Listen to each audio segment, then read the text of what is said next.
اور شعبان کی جو 14 اور 15 کی درمیانی رات ہے ہمارے سب کانٹیننٹ میں بالخصوص اور باقی مسلم دنیا میں بالعموم شب برات کے نام سے مشہور ہے.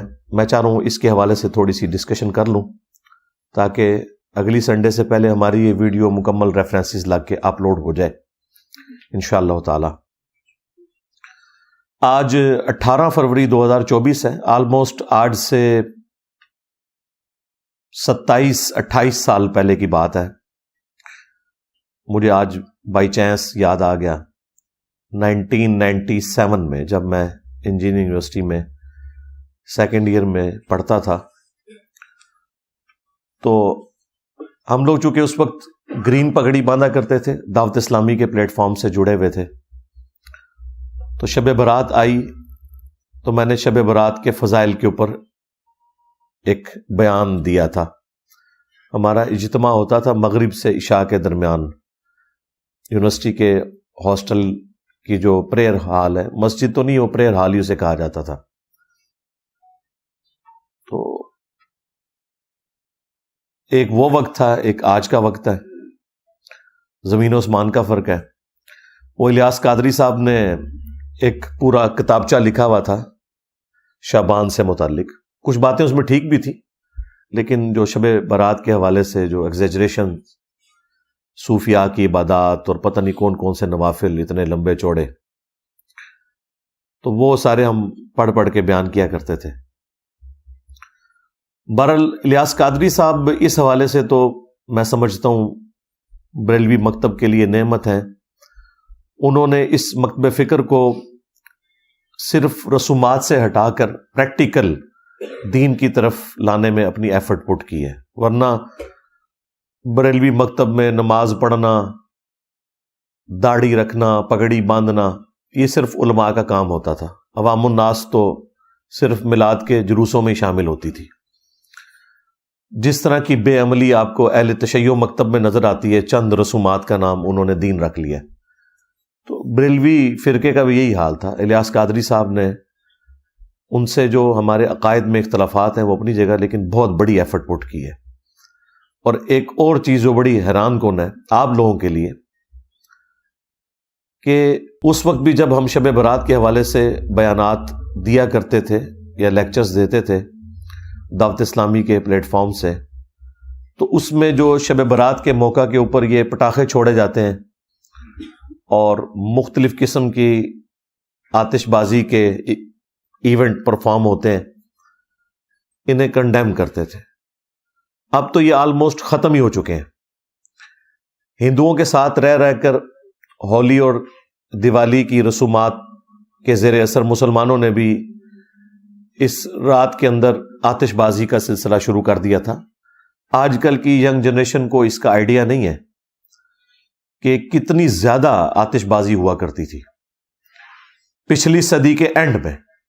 اس صدی کے سٹارٹ کے اندر یہ آہستہ آہستہ دعوت اسلامی کے زیر اثر، ظاہر ہے جب بریلوی مکتب کے بڑے لوگ جنہوں نے شب برات کی رسومات کو گود لیا ہوا تھا وہ خود ہی اعلان برات کر دیں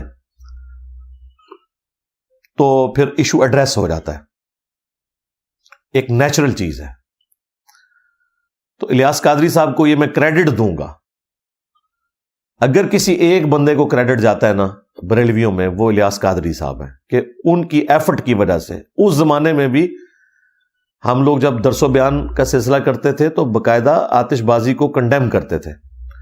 اور پھر دعوت اسلامی چونکہ ایک تبلیغی جماعت بریلویوں کی، ان کے زیر اثر پھر یہ اتنی بات پھیلی کہ اب اس کی باقیات صرف اتنی ہے کہ مساجد کے اندر آپ کو لائٹنگ نظر آئے گی، سمپل سی، بس یہ شب برات رہ گئی ہے.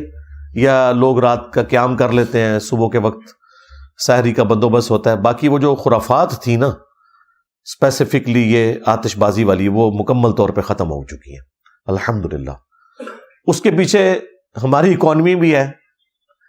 اب لوگوں کے پاس اتنا پیسہ بھی نہیں کہ ان کاموں میں صرف کریں، یہ بھی ایک ریزن ہے. اور ایک تیسری ریزن بھی ہے کہ اس قسم کے جو آتش بازی کے سامان رکھنے والی دکانیں تھیں ان میں کئی دفعہ آگ لگی، اس کی وجہ سے کافی گھر ڈیمیج ہوئے. ظاہر ہے وہ بارود ہی رکھا ہوا تھا، ارد گرد کی بلڈنگز بھی گری. تو اس کی وجہ سے گورنمنٹ نے بھی تھوڑی سختی کرنا شروع کی. آہستہ آہستہ یہ معاملہ اب شادی بیاہ کے موقع کے اوپر جو آپ کو یہ چند ایک آتش بازی کے نمونے نظر آتے ہیں یا نیو ایئر کے سٹارٹ کے اوپر، بس یہی رہ گئے. ورنہ سب سے زیادہ اگر آتش بازی ہوتی تھی نا، میں 90s کی بات کر رہا ہوں، جب ہم لوگ ینگ ایج میں تھے. خیر ابھی بھی ہم جوان ہیں الحمدللہ. تو اس وقت اتنی زیادہ یہ ہوتی تھی، اور خود ہم بھی اس میں شامل تھے. انار چھوڑنا، اس طرح وہ ایک ڈزی بنائی ہوئی ہوتی تھی، اس میں وہ فاسفورس تھوڑا ڈال کے دھڑل کر کے مارتے تھے. اور یعنی مغرب کے بعد سے یہ طوفان بدتمیزی شروع ہو جاتا تھا. خیر پھر جب دعوت اسلامی کے ساتھ اٹیچمنٹ ہو گئی، پھر آہستہ آہستہ ان چیزوں سے توبہ کی اور اسے کنڈیم کرنا شروع کیا. اب بہرحال یہ کافی حد تک ایشو ایڈریس ہو چکا ہے. اب صرف وہ رسومات جو دین کے نام کے اوپر اس میں جاری ہیں، ان کے بارے میں میرا موقف ذرا ڈھیلا ہے. میں اتنا سخت نہیں ہوں. اس کی وجہ یہ ہے کہ کافی کمزور روایتیں ہیں جو اس کو سپورٹیو ہیں. میں اس معاملے میں اتنی سختی نہیں لیتا جتنی باقی لوگ لیتے ہیں. بہرحال صوفیاء نے شب برات کے نام کے اوپر جو عجیب و غریب قسم کی عبادات اور لمبے چوڑے نوافل بتائے، ان کی تو کوئی اصل نہیں ہے. جو تھوڑا بہت ملتا ہے وہ میں انشاءاللہ بتا دوں گا آپ کو. اہل سنت کے ہاں تو یہ شب برات منائی جاتی ہے چھٹکارے کی رات. برات عربی زبان میں کہتے ہیں چھٹکارے کی رات. 14 اور 15 شعبان کی درمیانی رات، اور 15 شعبان کا روزہ رکھا جاتا ہے. اہل تشیع کے ہاں بھی آپ کو اس رات دیگیں کھڑکتی ہوئی سنائی دیں گی. ویسے تو آپ اہل تشیع کی مساجد کے باہر سے گزریں تو تقریباً ہر ہفتے کوئی نہ کوئی دیگ کھڑک رہی ہوتی ہے، کوئی نہ کوئی ایکٹیویٹی. کبھی کسی امام کی ولادت کا دن آ جاتا ہے، کبھی کسی امام کی شہادت کا دن آ جاتا ہے. وہ بس شیطان کے ہتھے چڑھ چکے ہیں. انہوں نے اس قسم کی رسومات کو دین کا نام دے دیا ہے. نہ کوئی نماز کے ساتھ لینا دینا، نہ کوئی روزوں کے ساتھ لینا دینا. بس محرم کے موقع کے اوپر چند ایک ایکٹیویٹیز، ان میں سے بھی اکثر بدعت ہی ہیں جو دین میں داخل کر دی ہیں دین کے نام کے اوپر. اور باقی پورا سال یہ جو مختلف ان کی تاریخیں چلتی رہتی ہیں. تو عین اس رات میں بھی وہ ایک ایکٹیویٹی پرفارم کر رہے ہوتے ہیں، اسے وہ شعبانیہ کا نام دیتے ہیں. عام لوگوں کو تو ظاہر نہیں پتا، اہل سنت کو بھی نہیں پتا کہ وہ شب برات نہیں منا رہے ہوتے. اس رات امام محمد مہدی ابن حسن العسکری، جو ہمارے نزدیک امام مہدی قرب قیامت میں آئیں گے، ان کے نزدیک پیدا ہو کر وہ غیابت میں جا چکے ہیں، ان کی ولادت کی رات ہے وہ 14 اور 15 کی درمیانی رات شعبان المعظم کی. تو وہ ان کی ولادت کی رات کے طور پر وہ لائٹنگ اور وہ دیگیں اور وہ باقی سارے معاملات کر رہے ہوتے ہیں. اہل تشیع بھی اس رات کو ایکٹیویٹی کے طور پہ نہیں مانتے. اہل تشیع کا بھی جو شب برات یا لیلۃ القدر کے حوالے سے موقف ہے وہ وہی ہے جو اہل علم اہل سنت کا ہے، کہ وہ رمضان المبارک میں وہ رات آتی ہے. میں انشاءاللہ اس کے اوپر ڈسکشن بھی کر دوں گا، لیکن یہ میں نے تمہیداً آپ کو بتایا کہ یہ معاشرے کے اندر کیا چل رہا ہے. اگر آپ ان صوفیاء کے گروہ سے، جن میں اکثریت بریلویوں کی ہے، دیوبند بھی کسی حد تک اس کے قائل ہیں، سوائے ان چند دیوبندی علماء کے کہ جو اہل حدیث مکتب کے زیر اثر آ گئے، تو وہ ان چیزوں کا انکار کر رہے ہیں. اوورال دیوبندی مکتب بھی ظاہر ہے وہی صوفیزم کی لیگیسی کو لے کے چل رہے ہیں. ان کے نزدیک یہ جو رات ہے شب برات، یہ شعبان المعظم کی 14 اور 15 کی درمیانی رات ہے، یعنی 15ویں رات. چونکہ اسلامی کیلنڈر میں رات پہلے آتی ہے، دن بعد میں. تو ان کے نزدیک یہ رات وہ رات ہے جس میں اللہ تعالیٰ نے قرآن حکیم کو لوح محفوظ سے اتارا آسمان دنیا کے اوپر، اور پھر گریجولی 23 سال کے اندر قرآن حکیم آسمان دنیا سے نیچے نازل ہوا. اب ان سے پوچھیں یہ کہاں لکھا ہوا ہے، تو ان کے پاس دلیل کوئی نہیں ہے. اور وہ زبردستی اس کانسیپٹ میں وزن بھرنے کے لیے قرآن حکیم میں سورہ الدخان سورت نمبر 44 پارہ نمبر 25 اس کی ابتدائی جو آیات ہیں ان کا سہارا لیتے ہیں. وہ کہتے ہیں قرآن میں اس رات کا ذکر موجود ہے. اعوذ باللہ من الشیطان الرجیم بسم اللہ الرحمن الرحیم. حامیم حروف مقطعات ہیں. والکتاب المبین قسم ہے روشن کتاب کی. اس سے مراد قرآن حکیم بھی ہو سکتا ہے اور لوح محفوظ بھی. انا انزلناہ فی لیلۃ مبارکہ بے شک ہم نے اس قرآن کو نازل کیا ایک بابرکت رات میں. انا کنا منذرین بے شک ہم ڈر سنانے والے ہیں، یعنی آخرت کا ڈر سنانے والے ہیں. اس کتاب کے ذریعے ہم نے آخرت کی جواب دہی کی آگاہی کروائی انسانیت کو اپنے محبوب صلی اللہ علیہ وآلہ وسلم کے ذریعے. فیہا یفرق کل امر حکیم اور اس مبارک رات میں ہر اہم کام بانٹ دیا جاتا ہے، یعنی فرشتوں میں کام سونپ دیے جاتے ہیں اللہ تعالیٰ کی طرف سے. پورے سال کا ایک شیڈیول دے دیا جاتا ہے. امر من عندنا اور یہ سارے کام ہماری طرف سے ان کے سپرد کیے جاتے ہیں. انا کنا مرسلین اور بے شک ہم ہی فرشتے بھیجتے ہیں. رحمتم من ربک یہ رحمت ہے تیرے رب کی. انہ هو السمیع العلیم بے شک وہ سننے والا ہے، علم والا ہے. تو یہ جو 6 آیات ہیں وہ کہتے ہیں ان 6 آیات کے اندر جو بابرکت رات رپورٹ ہوئی ہے وہ شب برات یعنی شعبان کی 15ویں رات ہے. اور کہتے ہیں دیکھیں اس میں واضح ہے کہ اس رات میں ہر اہم کام فرشتوں کے سپرد اللہ تعالیٰ کر دیتا ہے. جو آپ نے سنا ہے کہ جی وہ پورے سال میں جن لوگوں نے مرنا ہوتا ہے ان کے نام بتا دیے جاتے ہیں. اسی طریقے سے کس کو کتنا رزق ملنا ہے وہ بتا دیا جاتا ہے. ہر طرح کے امپورٹنٹ کام سپرد کر دیے جاتے ہیں. حالانکہ قرآن اگر یہ کہہ رہا ہے نا کہ ہم نے اس قرآن کو ایک بابرکت رات میں نازل کیا تو پھر سب سے پہلے تو قرآن سے ہی پوچھنا چاہیے کہ وہ بابرکت رات کس مہینے میں آتی ہے، وہ کون سی رات ہے. اور اگر قرآن میں نہ ملے تو پھر صحیح الاسناد احادیث میں. لیکن اللہ کا شکر ہے کہ صحیح الاسناد احادیث تک جانے کی نوبت ہی نہیں آتی. قرآن حکیم نے خود بتا دیا ہے کہ قرآن کب نازل ہوا. وہ سورۃ البقرہ میں مشہور آیت شہر رمضان الذی انزل فیہ القرآن رمضان کا مہینہ ہے وہ جس میں قرآن نازل ہوا. ہدی للناس پوری انسانیت کے لیے یہ ہدایت ہے. کہتے ہیں صرف نیک لوگوں کو ہدایت ملتی ہے، نہیں، قرآن کہہ رہا ہے پوری انسانیت کے لیے. اور وہ جو سورۃ البقرہ کے سٹارٹ میں ہے ہدی للمتقین اس سے بھی مراد ہے پوری انسانیت. اور پوری انسانیت میں وہ لوگ جو ڈر جائیں اس تصور سے کہ جس رب نے ہمیں ہماری مرضی کے بغیر پیدا کیا وہ قیامت والے دن ہمیں پوچھے گا.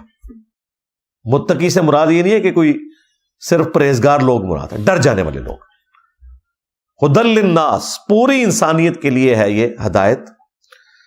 وبینات من الہدی والفرقان اور اس میں ہدایت کے روشن دلائل ہیں اور یہ الفرقان ہے یعنی حق اور باطل میں تمیز کرنے والی کتاب.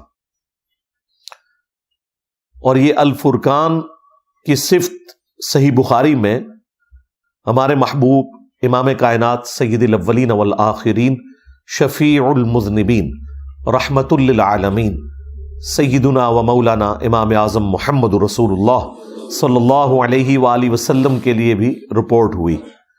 صحیح بخاری میں حدیث ہے محمد فرق بین الناس محمد لوگوں میں حق اور باطل میں فرق ہے. قرآن بھی الفرقان ہے، نبی الاسلام بھی الفرقان ہے. بہرحال اس آیت سے آپ کو یہ پتہ چل گیا کہ رمضان المبارک وہ مہینہ ہے جس میں قرآن نازل ہوا. لہٰذا اب اس کو سورہ الدخان کی ابتدائی 6 آیات کے ساتھ جوڑ لیں جس میں اللہ تعالیٰ نے فرمایا تھا حامیم والکتاب المبین انا انزلناہ فی لیلۃ مبارکۃ انا کنا منذرین. ہم نے اسے بابرکت رات میں نازل کیا اور ہم ڈر سنانے والے ہیں. تو وہ بابرکت رات رمضان المبارک کے اندر ہے. یہ کسی مفتی کا فتویٰ نہیں ہے، کسی صحابی کا فتویٰ نہیں ہے، یہ اللہ تعالیٰ نے خود بتا دیا قرآن کے اندر. لہٰذا اب وہ کہانی تو ختم ہو گئی کہ قرآن حکیم جو ہے وہ شعبان کے اندر نازل ہوا ہے. اب چونکہ انہیں پتا تھا کہ قرآن اس کے خلاف ہے، انہوں نے نئی کہانی ایک گھڑی، جو میں آپ کو سٹارٹ میں بتا چکا کہ نہیں جی قرآن 2 دفعہ نازل ہوا ہے. ایک دفعہ لوح محفوظ سے آسمان دنیا پہ، وہ ہوا تھا شب برات شعبان کی 15ویں رات، اور دوسری دفعہ جو نازل ہوا آسمان دنیا سے زمین پر، وہ کہتے ہیں وہ رمضان میں ہوا. ہم کہتے ہیں لکھا کدھر ہوا ہے؟ کہتے ہیں بزرگوں نے بتایا. یہ تو اتنا بڑا ٹروتھ تھا، یہ قرآن میں آنا چاہیے تھا کہ شعبان کا مہینہ ہے وہ جس میں ہم نے قرآن کو نازل کیا لوح محفوظ سے آسمان دنیا پر، اور رمضان کا مہینہ ہے وہ جس میں ہم نے قرآن کو نازل کیا آسمان دنیا سے محمد رسول اللہ صلی اللہ علیہ وآلہ وسلم کے قلب اطہر کے اوپر. لیکن قرآن و سنت بالکل خالی ہیں اس سے. پھر اسپیسیفکلی یہ جو رات ہے اس کی شان میں اللہ تعالیٰ نے پوری سورت نازل کر دی ہے. یہ کوئی چھوٹی بات نہیں ہے. ایک رات کے بارے میں پوری سورت قرآن میں نازل ہوئی ہے، اور وہ ہے سورۃ القدر. قدر عربی زبان میں کہتے ہی تقدیر کو ہیں، ڈیسٹنی کی رات جس میں تقدیر کے فیصلے ہوتے ہیں. ایک تو سب سے بڑا فیصلہ ہوا یعنی قرآن نازل ہوا. اللہ تعالیٰ کے اس کائنات کے لیے جو بڑے بڑے فیصلے ہیں ان میں سے اگر کوئی ٹاپ آف لسٹ فیصلہ ہو سکتا ہے وہ قرآن کا نزول ہے. انسانیت کے ساتھ آخری دفعہ اللہ تعالیٰ نے اپنے پیغمبر صلی اللہ علیہ وآلہ وسلم کے ذریعے کلام فرمایا. تو اس سورت کا نام ہی سورۃ القدر ہے، یعنی تقدیر والی سورت جس میں ڈیسٹنی تقدیر کے فیصلے ہوتے ہیں. عزت والی رات یہ بھی ترجمہ کیا جا سکتا ہے.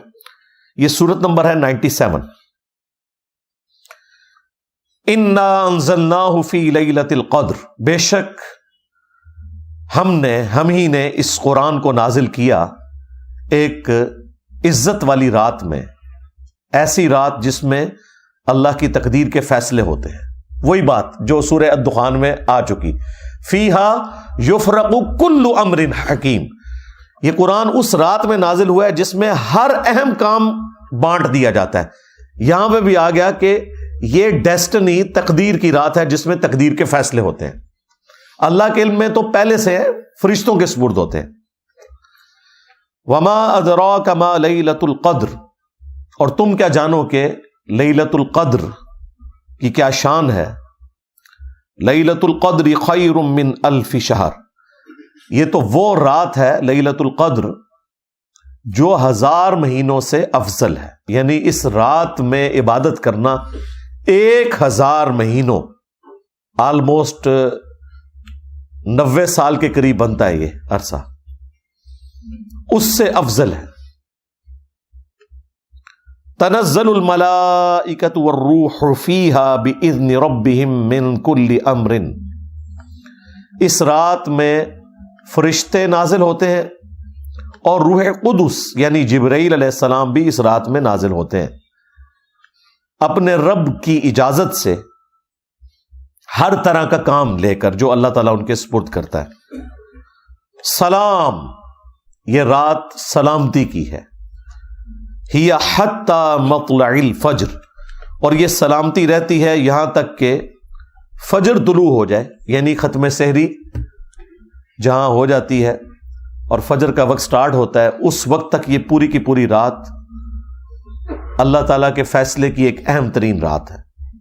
اور رات کی ڈیفینیشن اسلام میں ہے غروب آفتاب سے لے کر فجر کا وقت داخل ہونے تک، یہ پوری رات. تو یہ پوری کی پوری رات اللہ تعالیٰ کے فیصلوں کی رات ہے جس میں فرشتے نازل ہوتے ہیں ہر اہم کام لے کر. یہ جو فضیلت ہے لیلۃ القدر کی، یہ اس رات کے بارے میں ہے جو رمضان مبارک میں ہے۔ قرآن میں تو بس اتنا ہی آیا کہ یہ رمضان میں ہے، شہر رمضان الذی انزل فیہ القرآن، لیکن پھر نبی علیہ السلام نے اسے بریف کیا۔ صحیح بخاری اور صحیح مسلم دونوں میں یہ حدیث موجود ہے کہ اللہ کے محبوب صلی اللہ علیہ وآلہ وسلم نے رمضان مبارک کے پہلے 10 دن اعتکاف کیا اور پھر اپنے حجرے مبارک سے سر اقدس کو باہر نکالا اور فرمایا کہ میں نے ان 10 دنوں میں لیلۃ القدر کو نہیں پایا۔ پھر اگلے 10 دن اعتکاف کیا، پھر آپ صلی اللہ علیہ وآلہ وسلم حجرہ شریف سے باہر نکلے اور فرمایا کہ میں نے ان 10 دنوں میں بھی لیلۃ القدر کو نہیں پایا۔ اور پھر آپ علیہ السلام نے فرمایا کہ مجھے اللہ تعالیٰ نے بتایا کہ یہ رمضان مبارک کے آخری عشرے، یعنی آخری جو 10 دن ہیں، ان کی تاک راتوں میں سے کوئی رات ہے۔ 21ویں بھی ہو سکتی ہے، 23ویں بھی، 25ویں بھی، 27ویں بھی اور 29ویں بھی، یعنی یہ آخری جو 5 تاک راتیں ہیں ان میں سے کوئی ایک رات ہے۔ نبی علیہ السلام کو وحی کے ذریعے بتایا گیا۔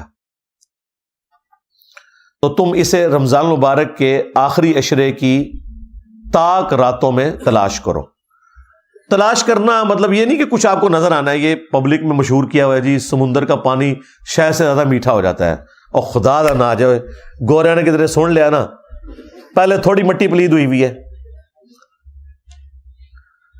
اچھا، انہی باتوں کی وجہ سے آج کل کے جو ماڈرن مسلمان ہیں یا ایون نان مسلم جو ہے، وہ ہماری ویڈیوز کو اپریشیٹ کرتے ہیں کہ یار کوئی لاجیکل بندہ آیا ہے جس نے کوئی سینس کے ساتھ بات کی ہے۔ لیکن ہمارے مسلمانوں میں گھسے ہوئے لوگ اس کو غلط رنگ دیتے ہیں کہ جی انجینئر صاحب ان کے اعلی کار ہیں، کبھی کہتے ہیں یہ کوئی یہ یہود و نصارہ کا ایجنٹ ہے۔ تو یہ لاجیکل گفتگو ہو رہی ہے۔ اس سے زیادہ سخت الفاظ میں اہل حدیث مکتب کے لوگ کرتے تھے، لیکن ان کے فرقے سے ان کو نقصان نہیں ہوا۔ نقصان تو ہوا ہے ہماری دعوت حق سے، جو نبی علیہ السلام کی مبارک دعوت حق ہے، اس لیے انہیں تکلیف ہو رہی ہے۔ ہمارا تو ایک نعرہ ان کو لے ڈوبا ہے، کون سا؟ میرے نبی سا ہے ہی کوئی نہیں، تیرے بابے تھے شے ہی کوئی نہیں۔ تو اس کی وجہ سے پھر وہ سارا غصہ میرے اوپر نکالتے ہیں۔ تو شکر کریں کہ گوروں کو اردو نہیں آتی اور آپ کو انگریزی نہیں آتی۔ ہاں، انہوں نے سمندر کے کنارے کھڑے ہو جانا ہے اور انہوں نے آپ کو 5 راتوں کا ڈیٹا نہیں دینا، رمضان کی 30 راتوں کا ڈیٹا دینا ہے کہ جی یہ جناب ہم نے یہ سیمپل لے رہے ہیں، تو بتائیں اس میں کون سا شہد سے زیادہ میٹھا ہے۔ جی درخت سارے سجدے میں گر پڑتے ہیں، انہوں نے کہنا نہیں لے جی ہم نے CCTV کیمرے لگائے ہوئے ہیں۔ انسان کو تو نیند بھی آ جاتی ہے، اونگ بھی آ جاتی ہے، کتا بھی رات کو سو سکتا ہے، CCTV کیمرہ تو نہیں سوتا۔ تو کہیں گے دسو کیا ہے؟ تو یہ کہانیاں سنانی بند کریں۔ ایون نبی علیہ السلام کے زمانے میں بھی جب شب قدر آئی ہے نا، صحابہ کو نہیں پتا چلا۔ آپ کو خواب دکھائی گئی تھی، اور ظاہر ہے نبی کا خواب وحی الہی ہوتا ہے۔ آپ نے فرمایا کہ وہ رات ایسی رات ہوگی کہ جس صبح میں فجر کی نماز پڑھوں گا تو میرے ماتھے پر کیچڑ کا نشان ہوگا۔ صحابہ کرام کہتے ہیں وہ 21ویں رات جب فجر کے وقت نبی علیہ السلام نے نماز پڑھائی تو اس رات کافی بارش ہوئی تھی، مسجد نبوی کا چھت ٹپک رہا تھا، اور چونکہ آپ نیکڈ زمین کے اوپر ہی نماز پڑھا کرتے تھے، تو جب آپ نماز کے بعد ہماری طرف متوجہ ہوئے تو ہم نے کیچڑ کا نشان آپ کے ماتھے پہ دیکھا، تو ہم نے کہا اچھا یہ رات تھی۔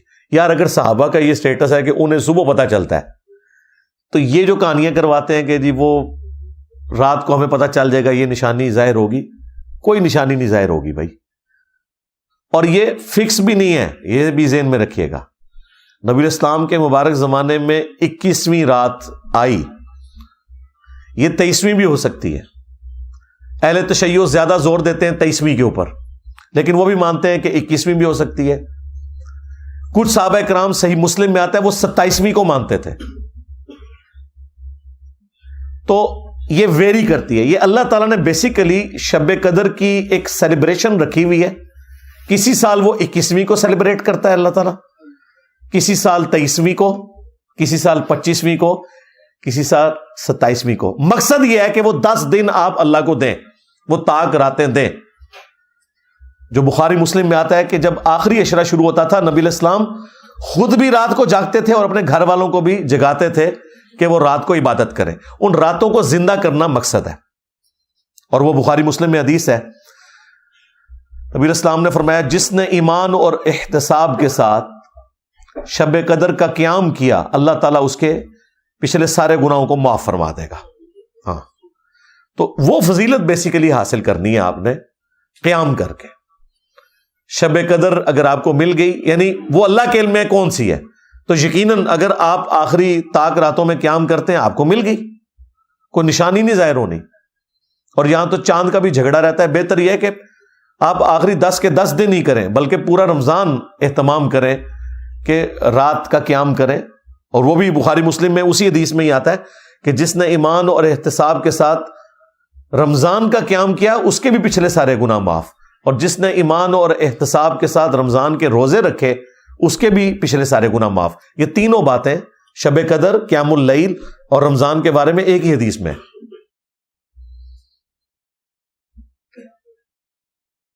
اور پھر یہ جو فضیلت پوری رات کی اللہ تعالیٰ کی طرف سے اس لیلۃ القدر میں, یہ روزانہ بھی کسی نہ کسی درجے میں فضیلت موجود ہے.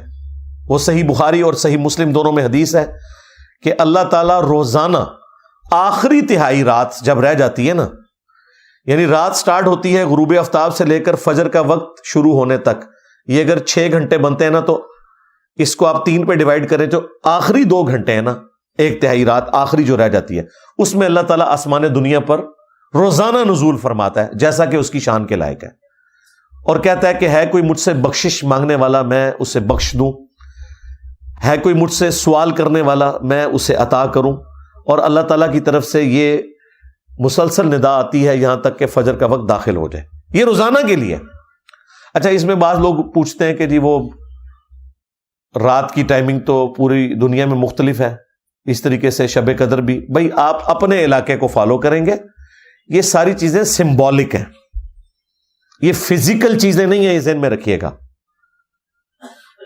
لہذا یہ کہنا کہ جی آخری تہائی رات پاکستان میں تو اس وقت ہوتی ہے, تو 2 گھنٹے کا فرق تو سعودیہ کے ساتھ ہے کیونکہ ہم GMT+5 میں ہیں اور وہ GMT+3 کے اندر ہیں, اور پھر طاق اور جفت کا بھی فرق آ جاتا ہے اگر آپ لیلۃ القدر کی بات کریں. ان چکروں میں آپ نے نہیں پڑھنا, ان کا کوئی لینا دینا نہیں اس کے ساتھ, کیونکہ یہ ساری کی ساری چیزیں اللہ تعالیٰ کے ڈیوائن پلان کا حصہ ہیں. اس کا فزیکل ورلڈ سے کوئی تعلق نہیں ہے سوائے اس کے کہ ہم نے رسپانس کرنا ہے. باقی اللہ تعالیٰ آسمان دنیا پر نزول فرماتا ہے, اس کی کوئی تمثیل بیان کر سکتا ہے؟ مجھے بتائیں. لیس کمثلہ شیء وہو السمیع البصیر, اللہ کی مثل کوئی شے نہیں ہے اور وہ سننے والا دیکھنے والا ہے. اس کی مثال تو کوئی نہیں بیان کر سکتا. اس کے جو اصل معنی ہے وہ اللہ کے علم ہے. ہمارے لیے یہ ہے کہ وہ دعاؤں کی قبولیت کا وقت ہے, دیٹس آل. باقی ہم نے تو اس کے بھی شارٹ کٹ رکھے میں. صحیح مسلم میں حدیث ہے, سیدنا عثمان رضی اللہ تعالیٰ عنہ علیہ السلام نے روایت کی ہے. وہ کہتے ہیں کہ اللہ کے محبوب صلی اللہ علیہ وآلہ وسلم نے فرمایا جس نے عشاء کی نماز جماعت سے پڑھی اسے اللہ تعالیٰ آدھی رات کا قیام کرنے کا ثواب دے دے گا, اور پھر اگر اس نے صبح فجر بھی جماعت سے پڑھ لی تو پوری رات کے قیام کا ثواب.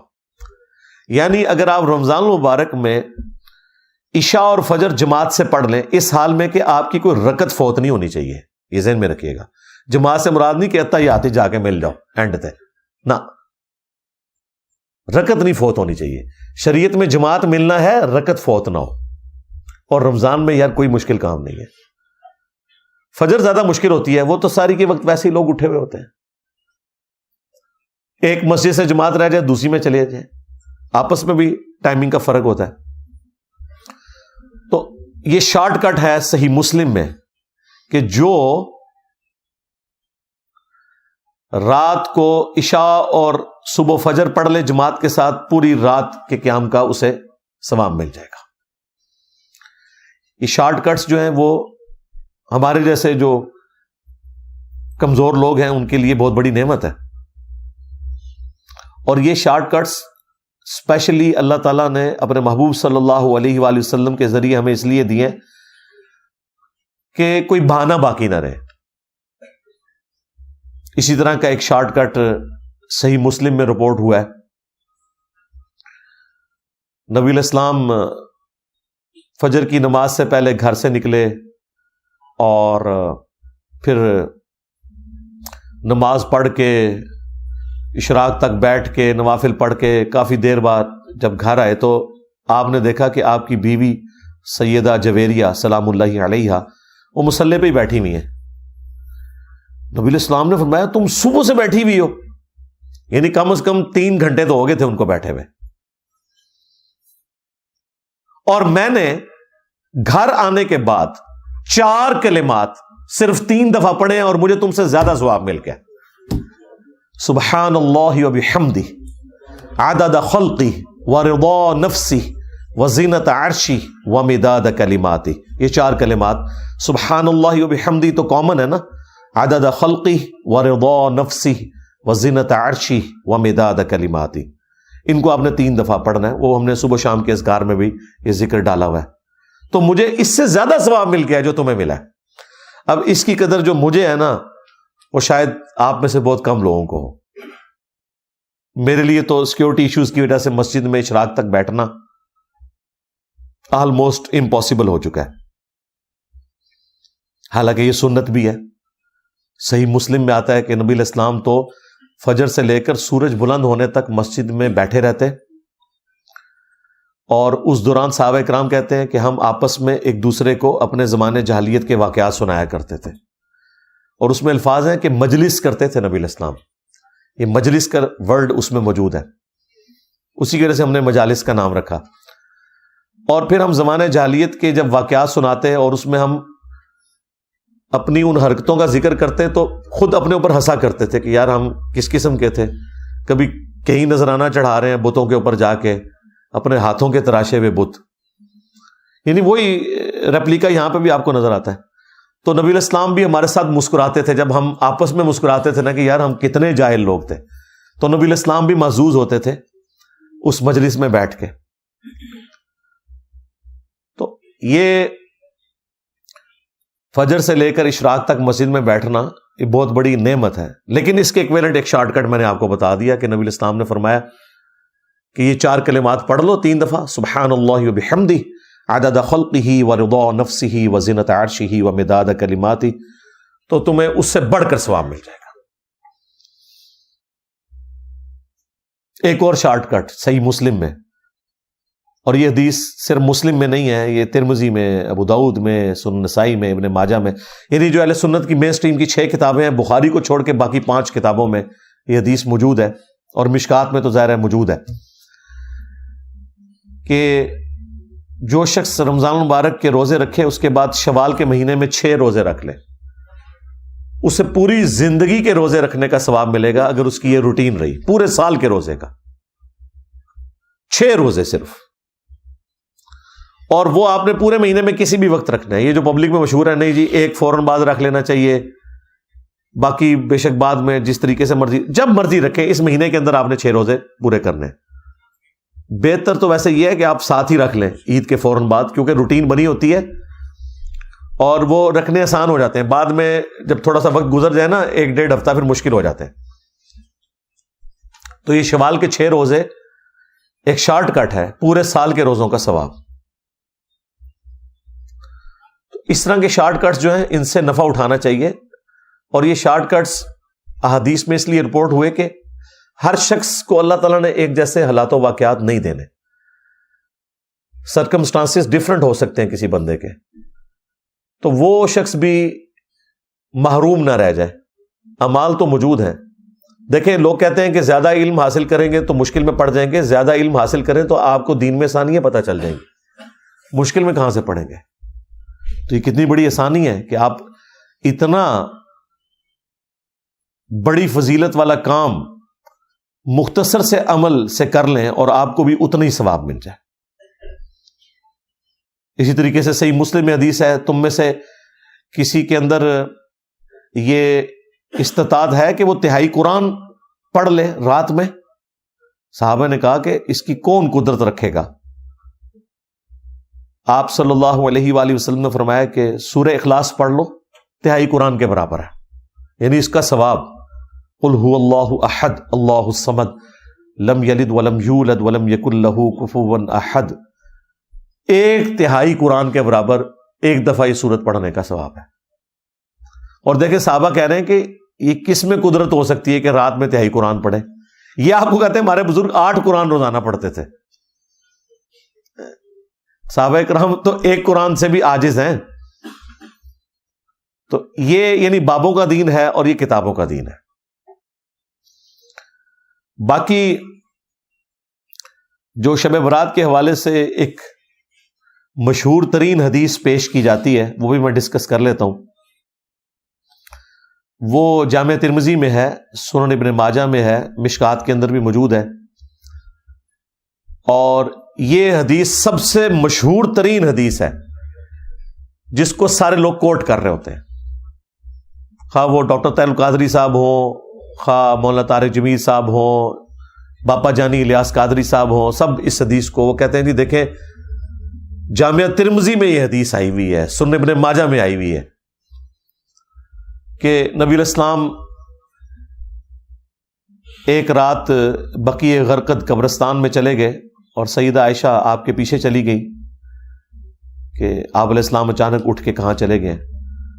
تو نبی علیہ السلام نے فرمایا کہ عائشہ تم نے گمان کیا کہ اللہ کے رسول تمہارے ساتھ کوئی خیانت کریں گے؟ یعنی میں کسی اور بیوی کے پاس نہیں گیا، میں تو اس رات بقیع غرقد قبرستان آیا ہوں، اور یہ آج 14 اور 15 کی جو درمیانی رات ہے شعبان المعظم کی، یہ ایسی رات ہے جس میں اللہ تعالیٰ بنی کلب جو ایک قبیلہ تھا عرب کا بہت بڑا، اس کی بکریوں کے بالوں سے بھی زیادہ لوگوں کی مغفرت کرتا ہے۔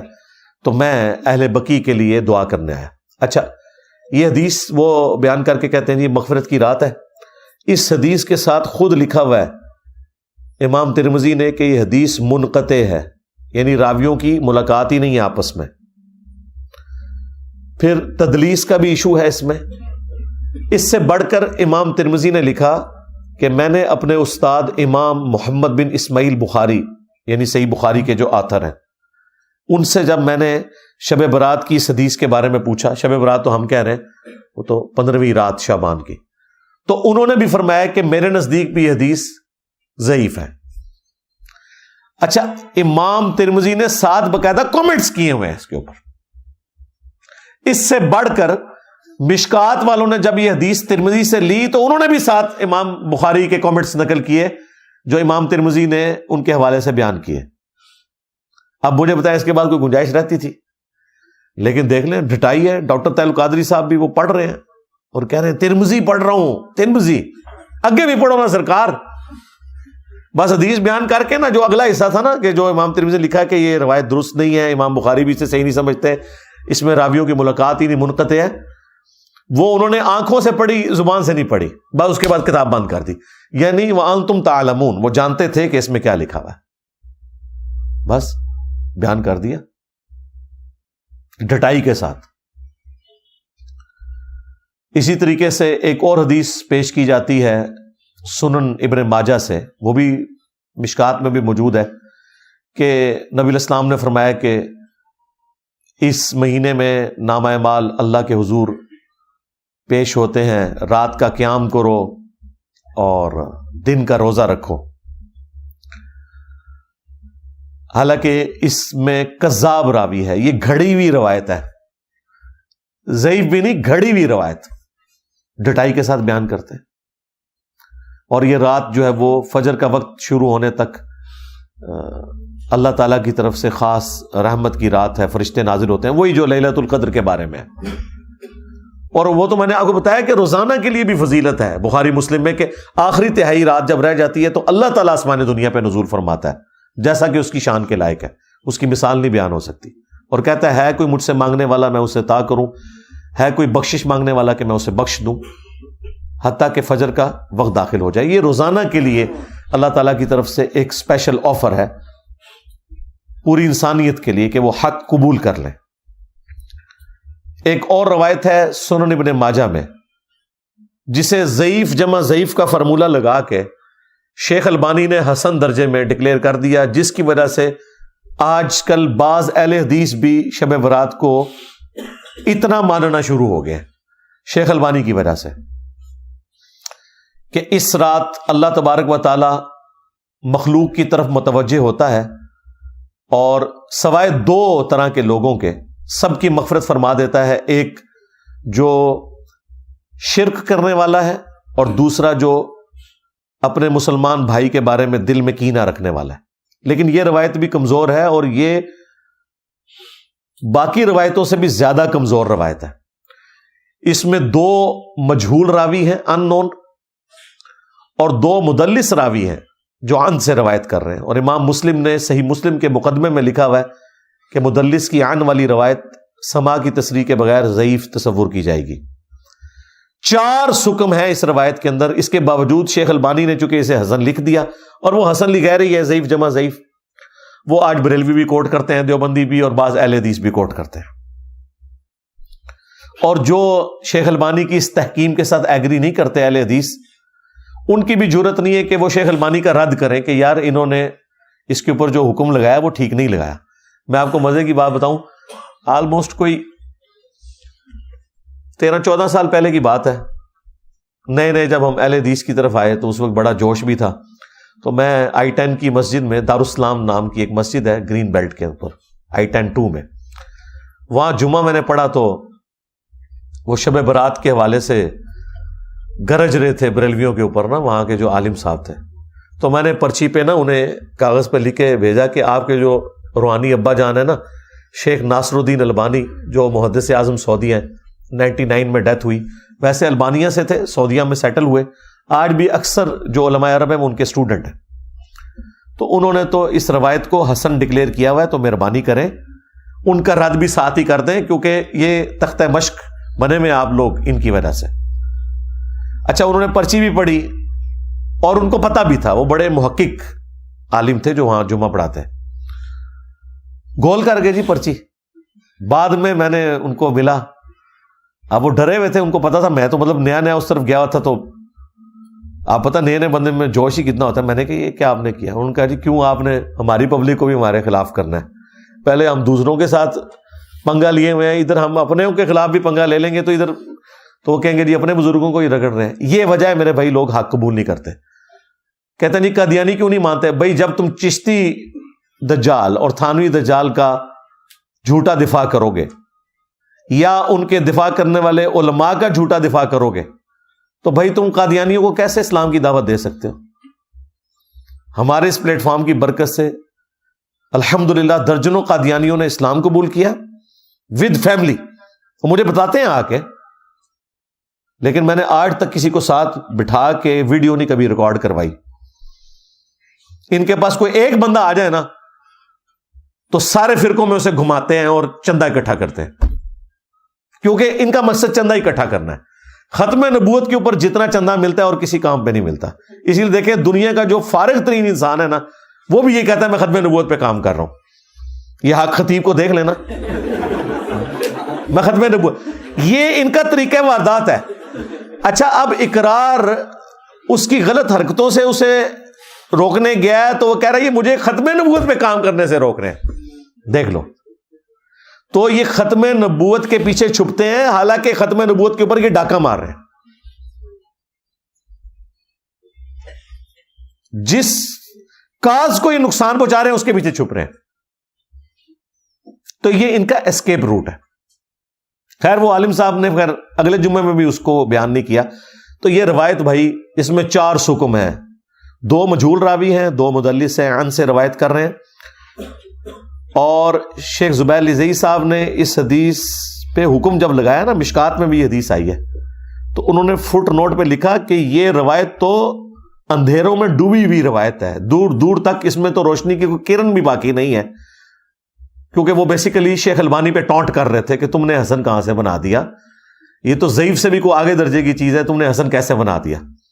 تو شیخ زبیر لزئی رحمہ اللہ ہمارے استاد، انہوں نے باقاعدہ اس کے اوپر تحقیم کی اور انہوں نے باقاعدہ ایک پورا مضمون لکھا تھا جو ان کے مقالات کی پہلی جلد میں چھپا ہوا ہے، جس میں جتنی بھی روایتیں اس حوالے سے ہیں نا وہ انہوں نے ڈسکس کر کے ایک ایک کے اوپر حکم لگایا اور بتایا کہ بھئی صحیح بات کتنی تھی اور یہ بعد میں یہ بات کس نے ایڈ کر دی ہوئی ہے؟ اسی طریقے سے ایک اور روایت مشکات کے اندر آئی ہے شعب الایمان امام بیہقی کی کتاب کے ریفرنس سے کہ اس رات میں اللہ تعالیٰ کے فرشتے نازل ہوتے ہیں. یہ رات فجر کا وقت داخل ہونے تک جو سلامتی والی رات ہے، اس میں نامہ اعمال اللہ کے حضور پیش ہوتے ہیں. دن کا روزہ رکھو، اور اس طرح کے مختلف الفاظ. وہ بھی بالکل مردود روایت ہے، اس کے اوپر بھی شیخ صاحب نے حکم لگایا مشکات کے اندر بھی. لیکن ایمانداری انہوں نے کی، اس کے فٹ نوٹ پہ لکھ دیا کہ یہ بات تو درست ہے کہ شعبان کے مہینے میں نامہ اعمال اللہ کے حضور پیش ہوتے ہیں. یہ بات درست ہے. سنن نسائی کی حدیث جو تھی وہ انہوں نے فٹ نوٹ پہ لکھ دی کہ ہم اس بات کو مانتے ہیں کہ شعبان کا مہینہ وہ مہینہ ہے جس میں نامہ اعمال اللہ کے حضور پیش ہوتے ہیں. وہ پوری حدیث یوں ہے کہ اسامہ ابن زید رضی اللہ تعالیٰ عنہ کہتے ہیں کہ نبی علیہ السلام سے ہم نے پوچھا کہ آپ شعبان کے مہینے میں اتنے روزے رکھتے ہیں کہ اتنے نفلی روزے آپ کسی اور مہینے میں نہیں رکھتے، تو اس کی وجہ کیا ہے؟ تو آپ صلی اللہ علیہ وآلہ وسلم نے فرمایا کہ اکثریت لوگوں کی رجب اور رمضان کے درمیان والے اس مہینے کی فضیلت سے غافل ہے. آپ نے 2 مہینوں کا ذکر اس لیے کیا کہ رجب تو اللہ کا مہینہ اس حوالے سے کہ وہ حرمت والا مہینہ، اور رمضان تو افضلیت والا مہینہ ہے، قرآن نازل ہوا. تو اتنے 2 افضل مہینوں کے درمیان جو یہ مہینہ ہے نا شعبان کا، یہ بھی بہت فضیلت والا ہے. پھر آپ علیہ السلام نے فرمایا کہ اس مہینے میں اللہ کے حضور نامہ اعمال پیش ہوتے ہیں، اور میری خواہش ہے کہ جب میرا نامہ اعمال اللہ کے حضور پیش ہو تو میں روزے کی حالت سے ہوں، اس لیے میں روزے رکھتا ہوں کثرت سے. اچھا، یہ بڑا اچھا موقع تھا کہ نبی علیہ السلام پھر پورے شعبان میں روزے نہ رکھتے، ایک 15ویں شعبان کو رکھ کے کہتے کہ یہی وہ رات ہے. یہ بھی اس بات کا ثبوت ہے کہ وہ اس طرح کی رات والا معاملہ کوئی نہیں. البتہ ایک روایت شعب الایمان امام بیہقی کی کتاب میں ہی ہے صحیح سند کے ساتھ، اور وہ ایک تابعی کا قول ہے. شام کے ایک تابعی تھے مکحول رحمہ اللہ، مشہور تابعی ہیں، لیکن یہ اس حوالے سے بھی مشہور ہے کہ اس قسم کی ساری عجیب و غریب روایتیں بھی انہوں نے بیان کی ہوئی ہیں. مرسل روایت ہے، کسی صحابی کا ذکر نہیں کیا انہوں نے. اور صحیح مسلم کے مقدمے میں موجود ہے کہ تابعی کی مرسل کوئی شے نہیں ہے جب تک وہ صحابی کو مینشن نہ کرے، کیونکہ کنفرم نہیں نا کہ اس نے روایت کہاں سے سنی ہے. اگر صحابی سے سنی ہوتی تو بیان کر دیتے، بل وہ ان کا اپنا قول ہے انہی الفاظ کے ساتھ جو سنن ابن ماجہ میں وہ ضعیف روایت تھی کہ اس رات اللہ تعالیٰ سب کی مغفرت کر دیتا ہے سوائے شرک کرنے والے کے اور کینہ پرور شخص کے. تو یہ روایت سندن تو درست ہے لیکن صرف تابعی کا قول ہے، اس لیے یہ بھی کوئی اس حوالے سے حجت نہیں ہے. لیکن وہ بات اپنی جگہ درست ہے جو میں نے بتائی کہ سنن نسائی میں واضح حدیث ہے کہ نبی علیہ السلام اس مہینے میں کثرت سے روزے رکھتے تھے، کیونکہ آپ علیہ السلام نے فرمایا کہ نامہ اعمال اللہ کے حضور پیش ہوتے ہیں اس مہینے کے اندر. بلکہ صحیح بخاری اور صحیح مسلم دونوں میں موجود ہے کہ نبی صلی اللہ علیہ وآلہ وسلم رمضان کے بعد سب سے زیادہ روزے جس مہینے میں رکھتے تھے وہ شعبان کا مہینہ ہوتا تھا. تو شعبان کے مہینے کے روزوں کی فضیلت اپنی جگہ ہے، حتیٰ کہ بخاری اور مسلم دونوں میں حدیث ہے. اما عائشہ سلام اللہ علیہا کہتی ہیں کہ میرے جو رمضان میں مخصوص ایام کے روزے چھوٹ جاتے تھے تو میں ان کی قضا اگلے شعبان میں دیتی تھی، کیونکہ شعبان میں نبی علیہ السلام جو ہے وہ کثرت سے روزے رکھتے تھے. بیسیکلی انہوں نے کوڈ ورڈ میں بات کی، وہ جو حدیث ہے نا بخاری مسلم میں کہ کوئی بھی بیوی اپنے خاوند کی مرضی کے بغیر روزہ نہیں رکھ سکتی. یعنی اس میں امپلائیڈ ہے کہ خاوند اپنی بیوی کے ساتھ جو ازدواجی تعلق ہے وہ دن کے وقت بھی قائم کر سکتا ہے. تو اما عائشہ جو کہہ رہی ہے نا کہ میں روزے شعبان میں رکھتی تھی رمضان کے قضا کیے ہوئے، کیونکہ نبی علیہ السلام نے روزہ رکھا ہوتا تھا، یعنی اب امپلائیڈ تھا کہ مجھے اب اجازت کی ضرورت نہیں ہے، نبی علیہ السلام خود روزے سے، تو میں اپنے روزوں کی قضا دے لیتی تھی. حتیٰ کہ صحیح مسلم میں یہاں تک الفاظ ہے کہ نبی صلی اللہ علیہ وآلہ وسلم شعبان کا پورا مہینہ روزہ رکھا کرتے تھے. یہ بھی حدیث موجود ہے. یعنی کوئی اکا دکا چھوٹ گیا، ادروائز آپ کی روٹین تھی کہ پورا شعبان آپ روزہ رکھا کرتے تھے. رمضان بھی اور شعبان بھی. پھر صحیح مسلم میں یہ حدیث ہے, نبی صلی اللہ علیہ وآلہ وسلم ہر پیر کو اور ہر جمعرات کو بھی روزہ رکھا کرتے تھے. اور ترمذی میں تو الفاظ ہیں, یہ اس لیے میں رکھتا ہوں کہ نامہ اعمال ہر پیر اور جمعرات کو اللہ کے حضور پیش ہوتے ہیں, میری خواہش ہے کہ میں روزے کی حالت سے ہوں. ایک اور حدیث بھی ہے مسلم میں کہ نبی الاسلام پیر کا روزہ اس لیے رکھتے تھے, فیہ ولدت وفیہ انزل علیہ, کہ اس دن میں پیدا ہوا, اس دن مجھ پہ پہلی دفعہ وحی نازل ہوئی. وہ بھی ہے. ایک پیر اور جمعرات والی بھی ہے کہ نامہ اعمال اللہ تعالیٰ کے حضور پیش ہو. تو اب دیکھ لیں, نامہ اعمال شعبان کے مہینے میں بھی پیش ہوتے ہیں, نامہ اعمال پیر اور جمعرات کو بھی پیش ہوتے ہیں. یعنی شعبان کے مہینے میں جو سال پورے کا ریکارڈ اللہ کے پاس جاتا ہے, پورے ہفتے کا ریکارڈ جو ہے وہ پیر اور جمعرات کو.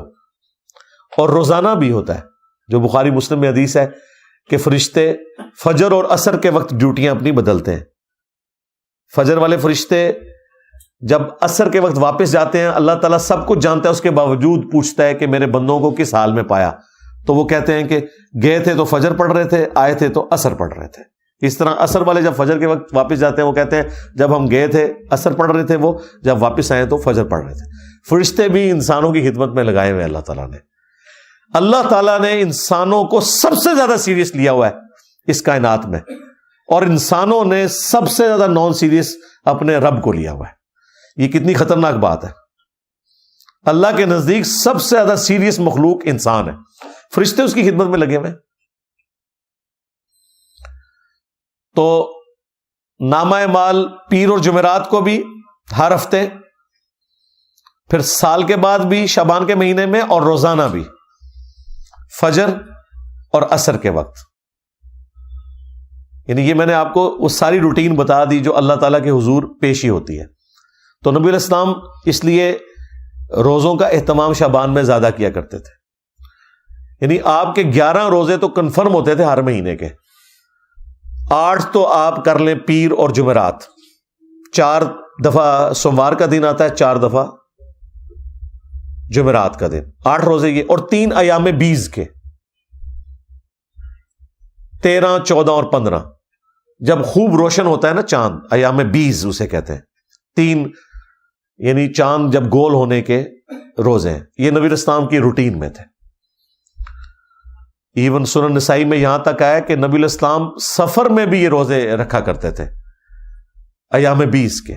ویسے آپ نے اجازت دی ہوئی ہے, صحیح مسلم میں حدیث ہے کہ جو شخص مہینے میں 3 روزے رکھ لے وہ اسی طریقے سے ہے گویا اس نے ہمیشہ کے روزے رکھے, اور اس میں کوئی قید نہیں کہ آپ نے کب رکھنے, 3 روزے مہینے میں.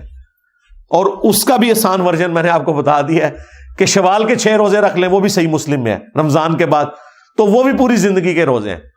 ہر مہینے بھی 3 رکھنے کی ضرورت نہیں, لیکن اگر وہ رکھنا چاہتا ہے بہت اچھی بات ہے. بخاری مسلم میں حدیث ہے, ابو ہریرہ رضی اللہ تعالیٰ عنہ کہتے ہیں کہ نبی الاسلام نے مجھے 3 نصیحتیں کی تھی. نمبر 1, مہینے میں 3 روزے ضرور رکھنا, کوئی سے 3 دن, بہتر ہے اس میں ایام 20, 13, 14, 15. نمبر 2, اشراق کی نماز, اشراق کہہ لیں, چاشت کہہ لیں, دوحہ کہہ لیں, یہ سارے ایک ہی نماز. اوابین بھی اسی کا آیا ہے, صحیح مسلم میں اوابین کا لفظ بھی آیا اس نماز کے لیے, جو سورج بلند ہونے کے بعد پڑھی جاتی ہے. اور تیسرا فرمایا رات کو سونے سے پہلے وتر پڑھ لینا. ویسے افضل تو ہے آخری پہر میں پڑھنا, لیکن جس کے لیے آسانی ہے, جو یہ سمجھتا ہے کہ میرے لیے آخری وقت میں اٹھنا مشکل ہے, تو وہ رات کو وتر پڑھ کے سوئے. تو حضرت ابو ہریرہ کہتے ہیں نبی الاسلام نے مجھے 3 کاموں کی وصیت کی تھی, ان میں بھی 3 روزوں کا ذکر موجود ہے. یہ حدیث بخاری مسلم دونوں میں ہے. اچھا, اب 15 شعبان کا جو روزہ ہے نا, اس کے بارے میں بھی ایک حدیث ہے, وہ بخاری اور مسلم دونوں میں حدیث ہے. نبی الاسلام نے ایک صحابی سے پوچھا, کیا تم نے سرر شعبان کا روزہ رکھ لیا؟ ان کا نہیں یا رسول اللہ. فرمایا پھر اب شوال کے مہینے میں 2 روزے رکھنا تم, اگر تم نے سرر شعبان کا روزہ نہیں رکھا. اب یہ سرر شعبان کا روزہ کون سا ہے؟ ظاہر نبی الاسلام کی حدیث بخاری مسلم میں. آپ علماء سے پوچھیں یہ کون سا روزہ ہے جس کا ذکر ہو رہا ہے؟ سرر شعبان. سرر عربی زبان میں کنارے کو بھی کہتے ہیں اور سینٹر کو بھی کہتے ہیں، ہالو چیز کو. اس سے مراد کنارے کے روزے بھی ہو سکتے ہیں، لیکن وہ تو بخاری مسلم میں حدیث ہے کہ نبی الاسلام نے فرمایا کوئی بھی شخص جب رمضان شروع ہونے میں 2 دن رہ جائیں تو وہ روزہ نہ رکھے، یعنی وہ رمضان کو پروٹوکول دے کہ رمضان سے پھر روزے سٹارٹ کرے، سوائے اس شخص کے کہ جو پورا مہینہ روزے رکھ رہا ہو، اس کے لیے آپ علیہ السلام نے اجازت دی. اسی طریقے سے جامع ترمذی میں حدیث ہے کہ نبی الاسلام نے فرمایا کہ جب نصف شعبان گزر جائے تو کوئی شخص روزہ نہ رکھے. تو اس سے یہ بھی پتہ چل گیا کہ وہ آخری سرا بھی نہیں ہو سکتا، آخری 15 دن بھی نہیں ہو سکتے. تو یہ سرر شعبان کیا ہے؟ تو صحیح مسلم میں ایک اور حدیث ہے، اتنی حدیث تو بخاری مسلم دونوں میں تھی کہ سرر شعبان کا روزہ رکھو. مسلم میں امام مسلم میں ایک اور حدیث لے کے آئے، اس میں پتہ کیا الفاظ ہے کہ نبی علیہ السلام نے فرمایا اس مہینے کے سرہ کا روزہ رکھا ہے تم نے، ناف کا. سرہ کہتے ہیں ناف کو. اب ناف آلموسٹ جسم کے سینٹر میں ہوتی ہے، تو جو میں کہہ رہا تھا سرر کا ترجمہ کنارہ بھی بن سکتا ہے اور سینٹر بھی. مسلم شریف میں واضح الفاظ ہیں سرہ، ناف، نیول انگلش میں ہم کہتے ہیں، اس کا روزہ. تو یہ جو ناف کا روزہ ہے یہ 15 شعبان کا روزہ ہی بنتا ہے. اور عموماً تو میں نے آپ کو کئی احادیث بتا دی ایام 20 کے روزوں سے متعلق کہ نبی الاسلام تو 13، 14، 15 خواہ وہ شعبان کی ہو، خواہ وہ شوال کی ہو یا اور کسی مہینے کی، یہ 3 روزے تو آپ نے رکھنے تھے اور وہ آپ کی روٹین تھی، خواہ سفر ہو حضر ہو. 15 شعبان کا روزہ ویسے بھی عمومی سنت میں بھی آتا ہے، لیکن اسپیسیفکلی بخاری مسلم کی جو احادیث ہیں اس پہ گواہ ہیں کہ سرر شعبان یا سرہ کا روزہ 15 شعبان کا نبی علیہ السلام نے تلقین فرمایا کہ یہ رکھنا ہے. یہ 15 شعبان کا روزہ بنتا ہے. اس روزے کا شب برات کے روزے سے کوئی تعلق نہیں ہے. ان دو چیزوں کو مکس نہیں آپ نے کرنا. جس طرح وہ آیت ادھر سے اٹھاتے ہیں، حدیث ادھر سے اٹھاتے ہیں، پھر اس کو جوڑ کے رزلٹ نکالتے ہیں، اور دونوں طرف پھر ایکسٹریم رویے ہیں. جب ہم اہل حدیث کو قائل کرتے ہیں، حالانکہ خود انہوں نے ترجمے کیے ہوئے ہیں، وہ کہتے ہیں نہیں نہیں اس سے تو پھر بریلوی 15 شعبان کا روزہ نکال لیں گے. بھئی ان کو چھوڑیں، آپ اپنی بات کریں. وہ تو کل کو آپ پھر مسلم کی حدیث کا انکار کر دیں گے کہ نبی الاسلام نے اپنی پیدائش کی خوشی میں روزہ رکھا کہ جی وہ بریلوی کہیں گے جی میلاد منانا ثابت ہو گیا. تو ثابت ہے نا یار، اس میں کون سا مسئلہ ہے؟ جو قرآن و سنت میں آیا اس کو مانو اور جتنا آیا مانو. بریلوی بھی یہ نہ کریں کہ وہ سرر شعبان یا سرہ کا روزہ لے کے تو وہ کہیں جی شب برات کا روزہ ثابت ہو گیا. بھائی اس طرح کرنے سے روزے نہیں ثابت ہوتے. جتنی بات ہے ہم اس کو مانتے ہیں، ایکسپٹ کرتے ہیں اور پوری ایمانداری کے ساتھ اسے پبلک کے سامنے رکھتے ہیں.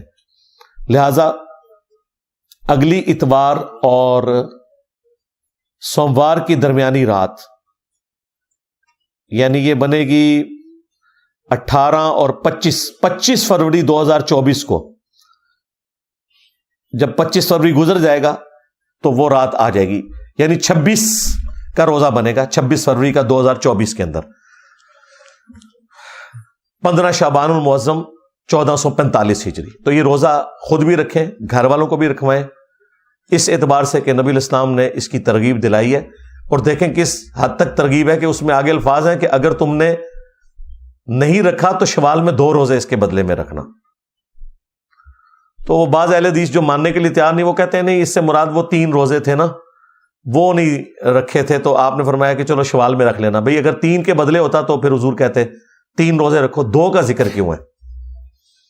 ایک جو ہے وہ اس کے بدلے میں اور دوسرا پینلٹی کے طور پر. لیکن یہ ساری نفلی عبادتیں ہیں، ان کے اوپر کوئی واجبیت والا معاملہ نہیں، یہ صرف ترغیب کے لیے. اچھا یہ جو میں نے رزلٹ نکالا ہے نا، یہ نہ سمجھیے گا کہ یہ میں نے کوئی ڈسکوری کر لی ہے کوئی اس طرح کی. میرے دنیا میں چھوڑے جانے سے پہلے بھی ایسے لوگ موجود ہیں جو 15 شعبان کے روزے کو بخاری مسلم کی ان احادیث کے تحت سنت سمجھتے ہیں. وہ اہل حدیث فرقے سے ہی ایک نکلا ہوا گروہ ہے جماعت المسلمین کا. خارجی ہیں، مسلمانوں کی تکفیر کرتے ہیں، لیکن وہ اہل حدیث پلس ہیں، یعنی اہل حدیث سے بھی اگلا ورژن ہے سختی کے اعتبار سے. اہل حدیث پلس ہیں، کچھ چیزیں ان کی بہت اچھی ہیں، مثلاً وہ نماز جو ہے وہ بڑے سکون سے رفع الیدین سے پڑھتے ہیں، اسی طریقے سے سکتے کرتے ہیں، وہ بھی وہی موقف رکھتے ہیں کہ جب قرآن پڑھا جا رہا ہے تو آپ نے پیچھے فاتحہ نہیں پڑھنی بلکہ سکتے کرنے ہیں اور اس میں فاتحہ پڑھنی ہے، قرآن آپ نے سننا ہے۔ کچھ چیزیں بہت ان کی اس حوالے سے بہتر ہیں۔ مٹھی کے بعد داڑھی کاٹنے کے بھی قائل ہیں، اور داڑھی رنگنے کے اوپر بھی بہت زور ہے۔ اس معاملے میں ان کا بھی یہی موقف ہے کہ سرر شعبان کا جو روزہ بخاری مسلم میں آیا ہے، یا سرہ کا، اس سے مراد 15 شعبان کا روزہ ہے، اور وہ اس چیز کا اہتمام کرتے ہیں۔ بہتر تو یہ ہے کہ شعبان میں جتنے روزے آپ رکھ سکتے ہیں رکھیں، 13 14 15 3 روزے رکھ لیں، 3 نہیں رکھ سکتے ایٹ لیسٹ 15 شعبان کا روزہ ضرور رکھیں، تاکہ رمضان کے روزوں کے آنے سے پہلے ایک تھوڑا سا آپ کی پریکٹس والا معاملہ بھی ہو جائے، اور یہ ایک فضیلت بھی اس حوالے سے آپ کو حاصل ہو جائے کہ نبی الاسلام نے اس روزے کی ترغیب دلائی ہوئی ہے۔ میں نے کوشش کی کہ مختصر سے وقت کے اندر آپ کے سامنے ایک ٹوٹل پکچر اس حوالے سے رکھ دی جائے، تاکہ یہ جو ٹاپک ہے یہ بھی اپنے منطقی انجام تک پہنچ جائے۔ تو بات میں نے سٹارٹ کی تھی شب برات سے، اور اینڈ اس بات پہ کی کہ جو چیزیں ثابت ہیں، جس طرح 15 شعبان کا روزہ، اور وہ بھی شب برات کی وجہ سے نہیں، ویسے سنت ہے۔ اسی طریقے سے شعبان کے مہینے میں نامہ اعمال کا پیش ہونا، اور وہ بھی ایک خاص رات میں نہیں، پورے مہینے میں جو چیز ثابت تھی وہ نے بتائی، حتیٰ کہ میں نے مکحول تابی کا بھی آپ کو قول بتا دیا کہ کوئی کہ جی یہ چیز چھوڑ دی تھی، یہ تو موجود تھا، اس کو تو آپ سندن صحیح مانتے تھے، میں نے اس کو بھی ڈسکس کر لیا، کوئی ہمیں بعد میں گلا اس حوالے سے نہ کرے۔ صلو علی محمد وآل محمد، اللہم صلی علی محمد وعلی آل محمد واصحاب محمد وازواج محمد وامت محمد اجمعین الی یوم الدین، آمین۔ حال دل کس کو سنائیں، آپ کے ہوتے ہوئے کیوں کسی کے در پہ جائیں، آپ کے ہوتے ہوئے میرا تو سب کچھ ہے آقا، آپ ہیں، صرف آپ ہیں،